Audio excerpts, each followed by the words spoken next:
July 25th, 2022 was a big day for YouTube. It's the day that Uncle Rafidi started this YouTube channel, and ever since then, we have been caught in a series of ups and downs. A lot of your comments, I've been seeing you guys, Uncle Raf, you make incredible content. Why aren't the YouTube gods blessing your channel?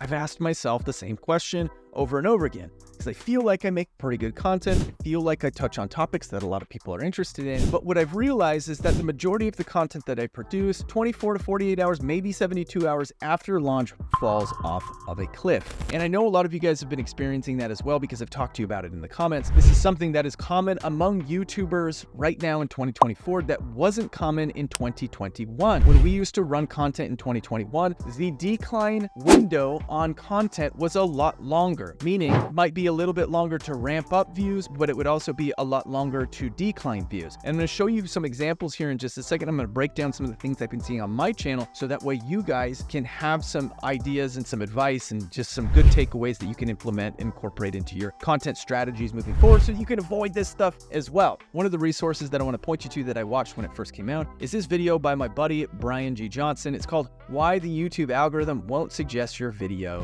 in 2024." It's a great analysis and a great breakdown on why you should have a variety of different content types and styles that trigger different algorithms on YouTube, so that way you can continue to grow or increase your baseline viewership, which I'm going to show you here in just a second. You can see in between the spikes, this is my baseline viewership. His video really talks about how to increase that baseline viewership, so that way you can have daily views that are increasing all the time. A healthy viewership chart looks like it typically has an upward trajectory where that baseline viewership continues to climb incrementally. It continues to climb as you're releasing videos, because YouTube is recommending your old content along with your new content. As you can see on my channel, we had our big video that hit just over a year ago. We got 100-some thousand views on it. And then ever since then, this channel has been in somewhat of a decline as far as that baseline viewership. I haven't been able to regain the momentum that came from that initial burst. Now, you guys all know, the people who've been following me for the last 18 months, you know that I have tested and tried a variety of different content styles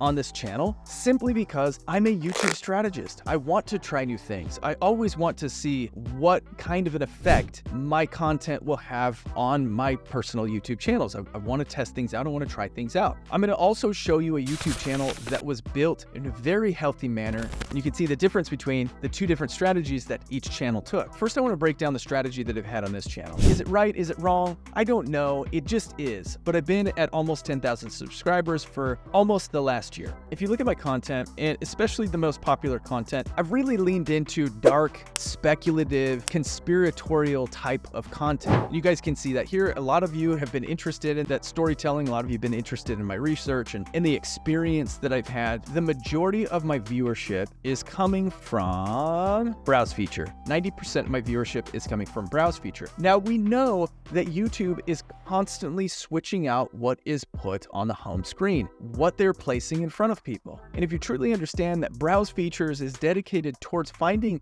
content that is currently and consistently hot, then you're also going to realize that anything that shows up on the homepage is generally going to have a shorter shelf life. If you look at the majority of my views and where they're coming from, browse features is by far the highest category that I have at 67.3%. If you only focus on creating content that is trending, some things might last longer than others, but for the most part, it's going to have a short shelf life. If you focus on things that are evergreen in nature, then you will create a content strategy that withstands the test of time. This is why I started incorporating more of these how-to videos into my content strategy, how to make 6 figures with a small YouTube channel. The reason that I created this content was in the hopes that it would have a longer shelf life and continue to get views over a longer period of time. As you can see, that hasn't really been the outcome. And a lot of the time, it's just a matter of putting in the reps. And this is where it's really important for you guys to understand, not everything needs to be a 1 out of 10. Sometimes your best videos on YouTube will take years to grow. And if you look at anybody's YouTube channel, you look at Brian G's YouTube channel, his most popular video is a how-to video. This is an evergreen video. And I will almost guarantee, I'll ask Brian, did this video rush it out of the gate? My guess is that the answer will be no. But this is a video that's going to bring in consistent views over the course of many years. If you look at this channel, the Lice Lady, kind of gross. You guys are going to be itchy by the end of this video. Trust me. It's psychosomatic. You probably actually don't don't have lice, but you might want to get yourself checked out anyway if you're starting to feel the itch.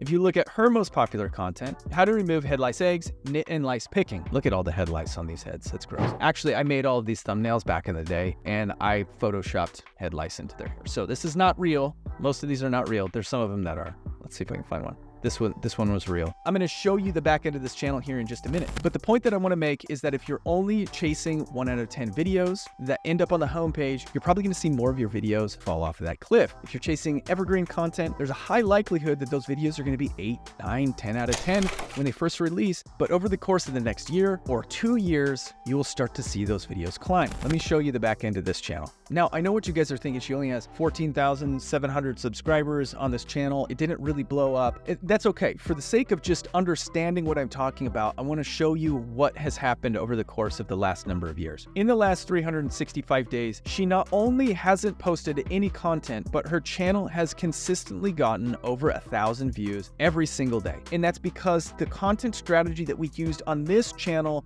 was all how-to evergreen strategy. It was everything that we did was how-to related or suggested related. And you can see in her analytics, the majority of her views are coming from search and suggested. Very, very few are actually coming from the YouTube homepage. And very successful YouTube channel that withstands the test of time, target search and suggested, meaning create content that is going to get picked up in search and then create content that is going to show up in that right-hand column when you create it, that's going to intrigue them and get them to click and watch that one next. If you create more how-to content, if you create more evergreen and suggested content, then your channel is going to be successful. Now, one of the downfalls of just focusing on search and suggested is that you run the risk of becoming a one and done channel. If you look at the average view per viewer of this channel, it's a 1.5. Most people who watch the content are not going to watch a second video. As soon as their problem is solved, they say thank you and they disappear, never to return again unless their kids get head lice again. Man, my kids had lice one time, wanted to burn the house down. This ultimately is the problem when you're only targeting evergreen. It's one and done content. They come, they get the problem solved, and then peace out, they're gone, never to return again. That's why you want to have a balanced strategy. If you look at a channel like Graham Stephan, you will see that not only does Graham touch on evergreen content with how-to, he also touches on things that are currently trending, and he also creates videos that will show up as suggested when people are watching his other content. Let me just show you a couple of examples. How to build wealth in your 20s. There's a high likelihood that this video is going to be successful for a very long time, always going to be a revolving door of kids who are growing up, graduating from high school, looking for how to build wealth when they get into their 20s. Here's another evergreen topic. How much income you need to save by every age. This is about savings. It's got 300,000 views on this. There's a very high likelihood that this video is going to do very well over time as well. But then you look at this one that he released 5 hours ago, the next stock market crash, how to profit. This is speculative and it has a shorter shelf life because it's only applicable to right now. So in my opinion, you guys, if you want to avoid the steep drop-offs that fall off the cliff, if you want to avoid that, start creating more evergreen content. Put that into your content strategy and you'll start to see more success. If you're interested in joining our coaching program, click the link down in the description below. Love to chat with you. If you want some free resources, got a couple links down there too. We have our blueprint and we have our microhooks cheat sheet down in the description. Just click those links, completely free. Other than that, check out this video right here. It's a great breakdown on how Ben Shapiro creates cults. And this one right here is how I went viral with short form content. Catch you on the next one. Bye.